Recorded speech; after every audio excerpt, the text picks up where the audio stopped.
Hi സുന്ദരീസ്, ഒരുപാട് പേർക്ക് ഒരുപാട് ഇഷ്ടമുള്ള ഒരു പ്രോഡക്റ്റ് ആണ് സ്നെയിൽ മ്യൂസിൻ. അപ്പൊ അത് കറക്റ്റ് ആയിട്ട് എങ്ങനെ യൂസ് ചെയ്യേണ്ടതെന്നുള്ളത് പറയട്ടെ. സ്നെയിൽ മ്യൂസിൻ എപ്പോഴും നനവുള്ള ഫേസിൽ അപ്ലൈ ചെയ്യണതാണ് കേട്ടോ ഏറ്റവും നല്ലത്. അപ്പൊ അതിനായിട്ട് ഞാൻ ടോണർ യൂസ് ചെയ്യുന്നുണ്ട്.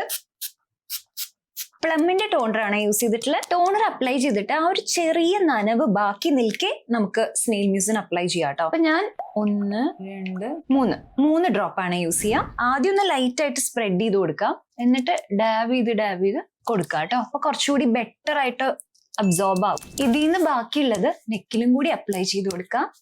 ഇപ്പൊ നോക്കുകയാണെങ്കിൽ വലിയ ഒട്ടലൊന്നുമില്ല, എന്നാ ആ ഒരു ഗ്ലോയും ഹൈഡ്രേഷനും ഉണ്ട് കേട്ടോ.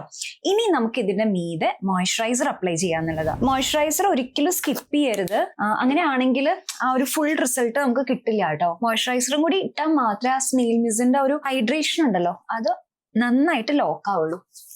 എന്ത് അപ്ലൈ ചെയ്താലും അത് കഴുത്തിലേക്കും കൂടി അപ്ലൈ ചെയ്ത് കൊടുക്കാം. നമുക്ക് പ്രായം ഫസ്റ്റ് അറിയാം കഴുത്തിലാണ്. കഴുത്തിലത്തെ സ്കിന്നിലാണ് നമുക്ക് ചുളിവുകളും അങ്ങനത്തെ കാര്യങ്ങളൊക്കെ ഫസ്റ്റ് അറിയാം. അപ്പൊ അതുകൊണ്ട് സ്കിൻ കെയർ എപ്പോഴും കഴുത്തിലും കൂടി ഇടാൻ ശ്രദ്ധിക്കണേ.